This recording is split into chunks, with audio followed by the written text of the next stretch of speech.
This video is made for education purpose only and please should not be considered as a financial advice। दोस्तों आज के दिन की बात कर लें तो ओवरऑल मार्केट लास्ट मोमेंट पे थोड़ा अप हो गया, कह सकते हैं ऐसा बेटर हो गया है। बट फिर भी जिस प्रकार से शुरुआत हुई थी बाजार में और उस हिसाब से जो रिकवरी हुई है तो हम डेफिनेटली उसको अच्छा ही मानेंगे। निफ्टी की बात करें तो कुछ भी रिटर्न्स नहीं, एकदम फ्लैटिश 6 पॉइंट ऊपर है। सेम वही कहानी, गैप डाउन, फिर उसके बाद जबरदस्त गिरावट एंड उसके बाद रिकवरी देखने को मिली है। So overall okay okay performance देखने को मिला है।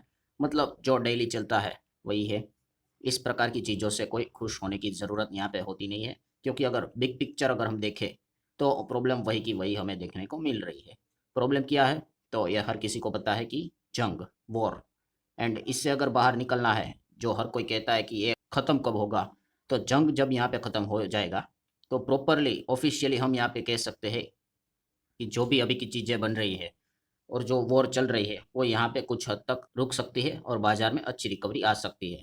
इसी सिचुएशन में प्राइम मिनिस्टर जी की बात कर ले तो आप सभी लोग देखेंगे कि इनका जो भी स्पीच होता है वो काफ़ी इंपॉर्टेंट रहता है। रिसेंटली उन्होंने बैक टू बैक बहुत सारी इनडायरेक्ट वार्निंग यहाँ पे देके रखी हुई थी, बहुत सारे सरकार के उसके ऊपर एक्शन निकल कर आए। एंड रिसेंटली अगर हम यहाँ पे बात करें दोस्तों तो आपको पता है कि फिलहाल वो यूरोप में है, नेदरलैंड में, तो वहाँ पे भी अगर हम बात कर ले तो आपको पता है कि प्राइम मिनिस्टर नरेंद्र मोदी जी ने एक वार्निंग दी है। और यह वार्निंग किसको दी है? एंटायर दुनिया को यहाँ पे दी है। ऑब्वियसली उसमें हम भी आएंगे। सो वार्निंग यहाँ पे क्या है कि जिस प्रकार से ये सिचुएशन यहाँ पे चल रही है, मतलब वो जो जंग यहाँ पे चल रही है, डिकेड्स ऑफ डिजास्टर हमें देखने को मिल रहा है। मतलब लिटरली यहाँ पे दुनिया 10 साल पीछे जाते देखने को यहाँ पे मिल सकती है। जिस प्रकार से सिचुएशन अगर सेम टू सेम रही तो अगर जंग रुक जाती है तो ठीक है, वरना यहाँ पे हम लिटरली कह सकते हैं 10 साल पीछे यहाँ पे जाएंगे। मतलब आप यहाँ पे देख सकते हो, हम हमारे इंडिया की बात करें तो एग्जैक्टली उन्होंने क्या क्या बात यहाँ पे की है। सो आप देख सकते हो the danger of decade loss. So क्या लिखा है यहाँ पे कि if this fights do not stop quickly, जितने भी इकोनॉमिक अचीवमेंट्स यहाँ पे किए हैं, जो पिछले 10 साल में अचीवमेंट किए हैं, वो कम्प्लीटली वाइप आउट हो जाएंगे, मतलब लॉस कर देंगे। मतलब 2016 तक चले जाएंगे आसान भाषा में बोले तो। अभी 2026 चल रहा है, इतना पीछे हम चले जा सकते हैं।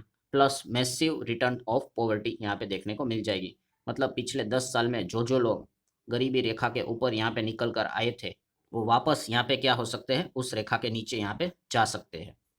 सो जिस प्रकार की ये वार्निंग यहाँ पे प्राइम मिनिस्टर जी ने रखी हुई है सामने, plus supply chain already disturb हो चुका है एंड इसके चलते आने वाले समय में काफ़ी ज़्यादा दिक्कतें बहुत सारे बिजनेसिस को और कंट्रीज़ को देखने को मिलने वाले हैं। सो इंडिया के क्या प्लान रहेंगे कि ऐसी सिचुएशन में, अब सिचुएशन तो ख़राब है तो कैसे इसको फिक्स किया जाए। तो इंडिया अपने साइड से तो कोशिश कर रहा है कि कैसे वो वॉर यहाँ पे रुक सके, जितना हो सके उतना इकोनॉमिक स्टेबिलिटी ला सके।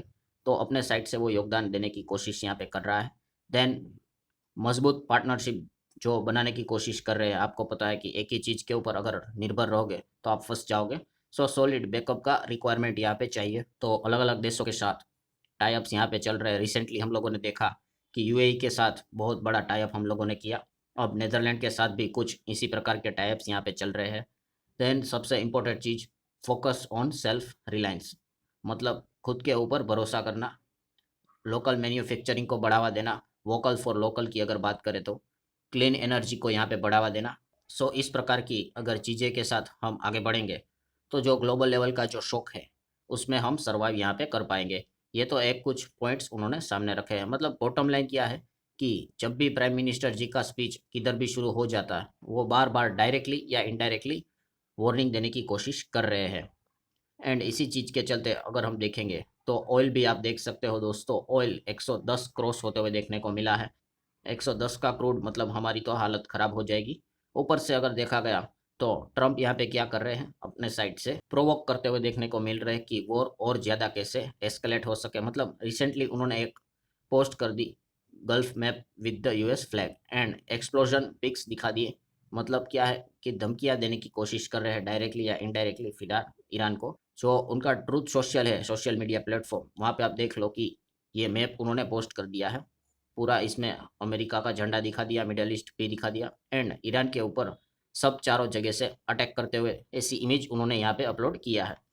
इससे होता क्या है कि अनसर्टेनिटी, इसके पहले भी वो इस प्रकार की इमेजेस यहाँ पे अपलोड कर चुके हैं। सो इस प्रकार की चीज़ें जब तक यहाँ पे चलती रहेगी, ऑयल इतने हायर लेवल पे रहता रहेगा, सो हमारे लिए तो हमारी इकोनॉमी के लिए ये कठिन रहेगा। और सबसे वर्स्ट पॉइंट कौन-सा है कि डेली हमारे इकोनॉमी के लिए ब्लैक डे नज़र आ रहा है। शुक्रवार के दिन को भी देखने को मिला, सोमवार का दिन भी इसी हिसाब से देखने को मिला एंड रुपये ने नया ऑल टाइम लो अचीव किया है, 96 को क्रॉस कर दिया है दोस्तों एंड 96.36 में जब वीडियो बना रहा हूँ तब की बात है कि आई डोंट नो अब 96.5 को भी टच कर ले।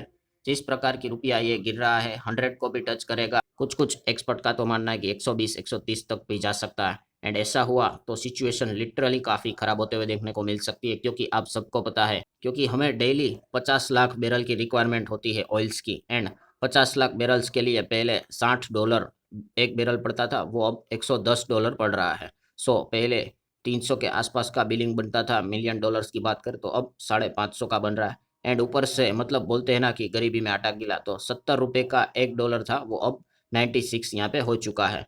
सोच कर देखिए अगर ये 96 का 100 या 120 हो गया, भाई साहब मतलब हमारा बिल कहाँ से कहाँ चला जाएगा। पहले 2100 करोड़ का बिल निकल कर आता था, वो अब आ रहा है 5280 करोड़ का बिल निकल कर आ रहा है, सेम 50 लाख बैरल्स को प्रतिदिन खरीदने के लिए, मतलब ऑलमोस्ट 3180 करोड़, 151% की जंप। और ये जंप डे बाय डे और भी बड़ी होती जा रही। अगर ये 200-250 हो गई, हम कैसे इसमें सर्वाइव कर पाएंगे। सो एक काफ़ी ज़्यादा दिक्कत है एंड डोंट फॉरगेट जो डेटा मैं दिखा रहा हूँ ये कौन सा डेटा है, डेली डेली पेमेंट, उसको मल्टीप्लाई कर लो 30 से तो मंथली मिलेगा और 365 करो तो साल का मिलेगा। तो आप अंदाज़ा लगा लो कितना भारी नुकसान हमें झेलना पड़ रहा है। और वर्स्ट पॉइंट क्या है कि ये चीज़ रुक नहीं रहा है, यहाँ पे कंपटीशन लगा हुआ कि ऑयल ज़्यादा भागेगा या फिर डॉलर हमारे रुपये को अगेंस्ट ज़्यादा भागेगा। सो ये चीज़ें देखने को मिल रही एंड ये चीज़ें डेफिनेटली इकोनॉमिक डिजास्टर यहाँ पे क्रिएट करवा सकती हैं। मतलब ये जो बातें बोल रही ना 10 साल पीछे जा सकती है, ये एकदम सीरियसली इस प्रकार की चीज़ें हो सकती हैं। तुरंत अगर वॉर रुक गई तो फिर जाके हम कह सकते हैं कि हाँ, इस सिचुएशन को थोड़ा हैंडल कर लेते हैं, 1-2 साल में चीज़ें नॉर्मल हो जाएगी, वरना सिचुएशन काफ़ी गंभीर हो सकती है। क्योंकि अल्टीमेटली इस चीज़ के चलते सरकार को और पेट्रोल डीजल के दाम बढ़ाना पड़ेगा, ट्रांसपोर्टेशन महंगा होगा, फिर इन्फ्लेशन बढ़ेगा और रेट हाइक के चांसेस बढ़ेंगे एंड इस चीज़ के चलते मार्केट बुरी तरीके से फंस जाएगा। फिर लोगों की थिंकिंग तो यही रहेगी कि पोर्टफोलियो को यहाँ पे खाली कर दें, पोर्टफोलियो को या फिर निकाल दें। तो मैं हमेशा कहता हूँ कि ये मिस्टेक होगी। इसके पहले भी बहुत बार आपको बता चुका हूँ कि अगर आप इंडेक्स को देखोगे, इंडेक्स मतलब वही सेंसेक्स निफ्टी को देखोगे एंड उस चीज़ को लेके अपने पोर्टफोलियो के शेयर्स देखोगे, तो उसमें एंट्री एग्जिट का प्लान बनाओगे, तो आप मार्केट में इस जन्म में तो कभी पैसा कमा नहीं पाओगे। मतलब अगर निफ्टी मान लो, सेंसेक्स निफ्टी अगर नहीं चला, 1.5-2 साल हो गए नहीं चला, तो अपने पोर्टफोलियो को सेल करने का प्लान बनाते हैं।